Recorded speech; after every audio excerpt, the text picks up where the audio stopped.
शिव पिता को अब याद करो, मुक्ति धाम तुम्हें जाना है। अपने सुकर्मों के बल पर ही सतयुग में तुमको आना है। शिव पिता को अब याद करो।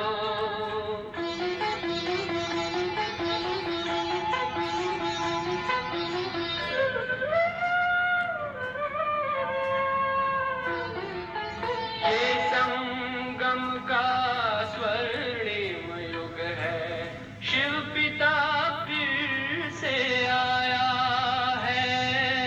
ब्रह्मांक से शिव बाबा ने वही गीता ज्ञान सुनाया है। कलयुग का अंत अब आया है, विकराल विनाश खड़ा आगे। अंत समय अब हम सबका शिव पिता ने बतलाया है। शिव पिता को अब याद करो।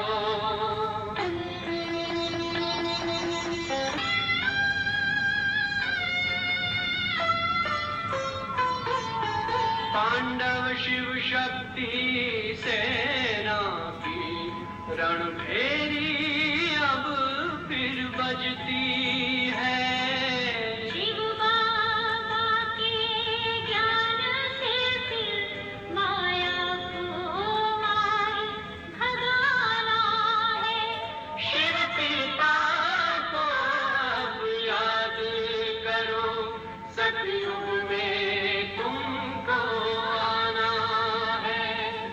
शिव पिता को अब याद करो, मुक्ति धाम तुम्हें जाना है।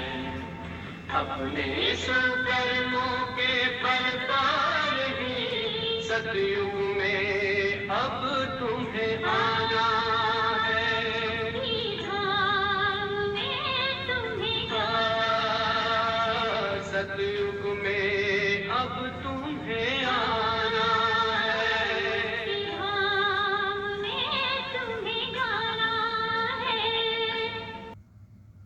ओम शांति। अभी हमने सुना शिव पिता को अब याद करो, मुक्ति धाम जाना है। अपने ही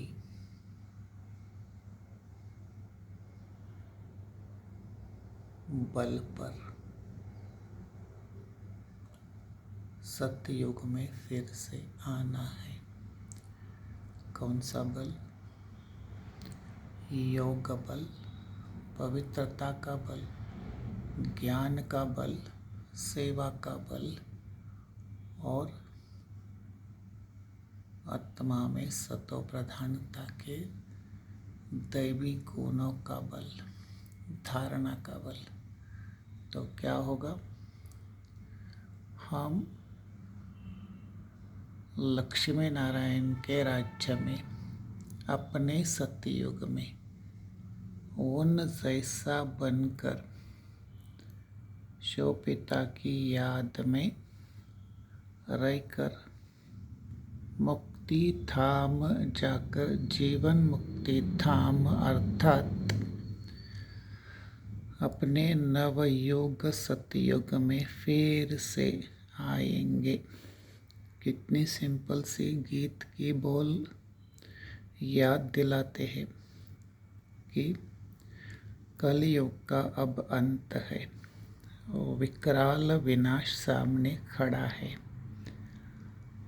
लेकिन हमारे सामने कौन है? हमारे सामने हमारा आने वाला नए जन्म का चेहरा, चित्र, चरित्र। और इसी भावना से मैं तुलसीराम आपको इस बोल के द्वारा सुने हुए शब्दों को याद करते याद दिला रहा हूँ कि आने वाले युग के लिए आपको बधाई हो, धन्यवाद हो।